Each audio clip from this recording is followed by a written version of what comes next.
que é o que está acontecendo agora com o carro elétrico. As montadoras, algumas acreditaram que carro elétrico ia ser a bola da vez, estão percebendo que não vai bem ser a bola da vez, e agora como é que eu faço? Quando eu tenho todo o meu R&D feito, eu desenvolvi chassi para carro elétrico, desenvolvi um monte de coisa para carro elétrico, mas carro elétrico não está vendendo aquilo que a gente previa. E não está. E vai piorar. Porque eu lembro que teve uma época que estava até uma competição de...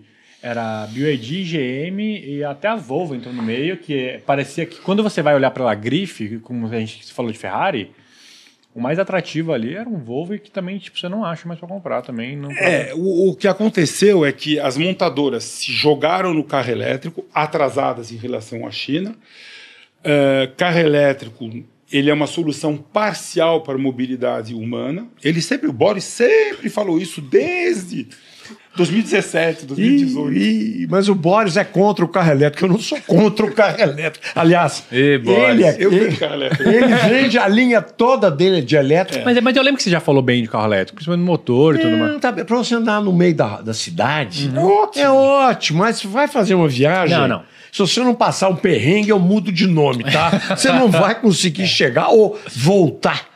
Sabe? Porque até ele... Me desculpe, hein, seu Sérgio Abib, mas o senhor anunciou, eu só vou vender carro elétrico daqui para frente. Sabe o que nós já percebemos? Ele vai vender picape diesel, não é, seu Sérgio Abib? Eu vou, porque o governo colocou a alíquota de importação em cima de carro elétrico, vai ter 35% de alíquota daqui 2 anos em cima de carro elétrico, e carro elétrico no Brasil com 35% de alíquota de importação, a venda não vai crescer. Isso que eu ia perguntar, né? Porque antes tinha um super benefício, né? Para o consumidor comprar um carro elétrico, o paulista era tipo, desde não ia ter rodízio e tudo mais, e parece que o governo cresceu um pouco o olho aí nessa febre do elétrico e tá querendo cortar. Esse negócio de carro elétrico é o seguinte, primeiro vamos voltar na origem, lá atrás na origem. Em 2008, tem um chinês que trabalhava na Audi, que foi trabalhar no Ministério da Comércio e Indústria da China.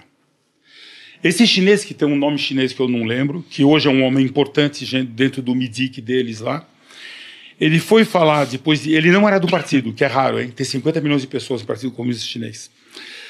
Ele pediu uma audiência com o ministro e ele falou, ministro, nós nunca vamos recuperar o atraso que a gente tem em carro térmico, que é motor a gasolina e câmbio. A gente vai melhorando, mas os ocidentais, que para ele ocidental inclui o coreano, eles também melhoram. Então, a gente está aqui, eles estão aqui. A gente melhora, mas eles também melhoram. A gente diminui a distância, mas a gente não recupera o atraso. Então, nós estamos atrasados e nós não vamos recuperar o atraso. Só tem um jeito de recuperar o atraso. É bolar uma tecnologia nova. Onde a gente vai estar na frente deles, porque eles não começaram ainda. Que é o famoso elétrico. Tem 3 razões por que chinês decidiu fazer carro elétrico. Um é poluição. Carro elétrico não polui. Mas isso é o menos importante para eles. Os 2 outros, que eu vou explicar para vocês, é o seguinte.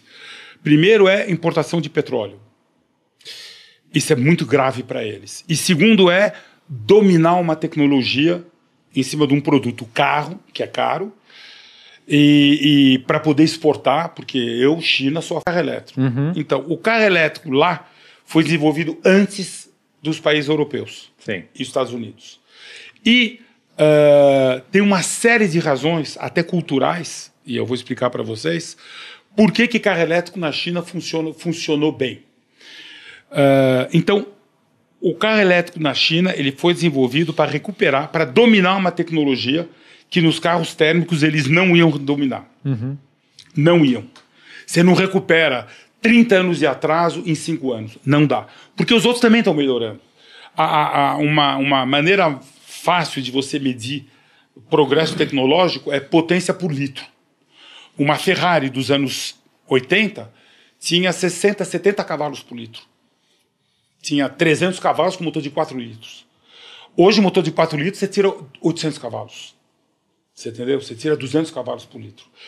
O primeiro Uno Mille tinha 55 cavalos para motor 1000. Hoje você tem um motor 1000 130 turbo cavalos. com 130 cavalos. Isso é tecnologia. Sim. Então, o que acontece? A China melhorava, mas o mundo ocidental também melhorava. Ocidental também quer dizer coreano e japonês. Hein? É tudo menos a China. Então, o que acontece? Eles tinham que mudar de tecnologia para dominar e eles conseguiram. Então, essa é a primeira razão. Segunda razão, petróleo. Petróleo é o seguinte, o mundo produz, cuidado quando você fala de petróleo, que tem tudo quanto é estatística. O que vale é o que eles chamam de barril equivalente de petróleo, em português. Que é petróleo mais gás natural mais bio. O Brasil faz um monte. O Brasil é o segundo país de bio, primeiro Estados Unidos, que é álcool, biodiesel, esse tipo de combustível. Então, o mundo consome 100 de bio, de petróleo, 100. Inclui gás, hein? 100. O mundo gasta 100, produz 100. Ok. Estados Unidos produz 20 e gasta 20. Os Estados Unidos é completamente autossuficiente em petróleo. Acabou. Eles resolveram isso com o xisto e com os bios. E com gás. Então, de petróleo eles fazem 11,5, mas entre gás e bios, eles fazem 20. E eles gastam 20. Então, eles importam 10, exportam 10 por uma questão de blend. Depende de que tipo de combustível eu preciso e o que eu consigo fazer no meu país. Sim. E, basicamente, o que eles importam vem do Canadá e do México. O Oriente Médio lá não é mais problema para eles. Era antigamente, hoje não é mais. Então, eles fazem 20, produzem 20. A Arábia Saudita e a Rússia, eles fazem de 10 a 11, os dois, e eles consomem muito menos, eles exportam um monte. Então, são os 3 grandes países produtores. Depois você tem a Canadá e China, que fazem mais ou menos 5 cada um.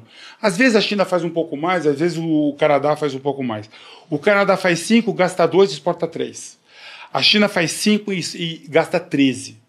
Então a China importa 8 milhões de barris por dia. É o maior importador de petróleo do mundo de longe. Então aí você tem 5 produtores. 6º produtor, depois de China e Canadá, é o Iraque. E 7º é o Brasil. O Brasil está com 4.400. O Brasil exporta mais de 1 milhão de barril por dia. A gente, por exemplo, nossa produção de petróleo passou de 3 para 3.400 esse ano, em relação ao ano passado. Nós somos o segundo país que mais acrescentou produção de petróleo no mundo. A gente deve ser orgulhoso disso daí, mas o governo não fala disso, eu não sei porquê. Mas a gente tem que ser orgulhoso, a gente exporta um monte de petróleo. A gente exporta mais petróleo que o Equador, que está na OPEP. Então, o Brasil é o 7º produtor hoje de petróleo. Só atrás. E nós vamos passar o Iraque. Nós vamos passar para 6º. Atrás do Canadá. Você não esqueceu da Venezuela, não? A Venezuela faz menos de 1 milhão. Eles têm mais reserva que a Arábia Saudita. Pois é a maior reserva do mundo, né? Mas, Venezuela. Mas o governo lá... Eles estão prejudicados, né? O desgoverno. O desgoverno. Tá bom. Então, o que acontece? Eles importam 8. O segundo maior importador de petróleo, só para vocês saberem, é a Índia. A Índia importa 7.300 e produz 700. Quando o petróleo sobe 5%, o PIB da Índia cai 1%, por causa do petróleo. Eles são super dependentes de petróleo. Mas ainda não tem problema geopolítico por aí que nem a China tem. Todo o petróleo da China, quando você olha o mapa, ele passa pelo Estreito de Singapura. Todo vem do Oriente Médio. O Estreito de Singapura tem 50 quilômetros entre Singapura e o continente. Tem um porta-aviões americano de cada lado. Se você não quer passar pelo Estreito de Singapura, você tem que passar por baixo, você passa por trás das Filipinas e você volta. Você olha no mapa, você entende direitinho. Olha no mapa, vocês vão entender. Na volta, você passa perto de Guam, que é a maior base naval americana. Tem 7 porta-aviões naquela região. Isso quer dizer o seguinte, um telefonema do Biden, acabou o suprimento de petróleo da China. Então a China precisa diminuir a importação de petróleo dela. Ela está aumentando a produção, mas é devagar. Uma das razões pela qual tem todas aquelas brigas lá naquele mar da China, porque lá tem petróleo, e a China está de olho naquele petróleo, uma das razões. Mas a China importa 8 milhões de barris. A China hoje tem 280 milhões de carros na frota. A gente tem, com moto, a gente tem 50 e pouco. Mas eles têm 280 milhões. O chinês, é outra estatística interessante, o chinês roda 11 mil quilômetros por ano com o carro dele. O brasileiro anda 13 mil, o europeu anda 15 mil e o americano 22 mil. Ou seja, o chinês roda pouco. Porque na China tem trem para tudo quanto é lugar.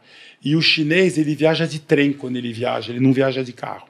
Eles têm estradas maravilhosas, mas basicamente o chinês viaja de trem. Então, se toda a frota chinesa fosse de carro elétrico, eles economizariam 5 milhões de barris por dia. Opa, eu ia importar 3,5 em vez de 8. 3 em vez de 8. Então, para o chinês parar de importar petróleo, é vital para a segurança nacional deles. Eles têm que parar de importar petróleo.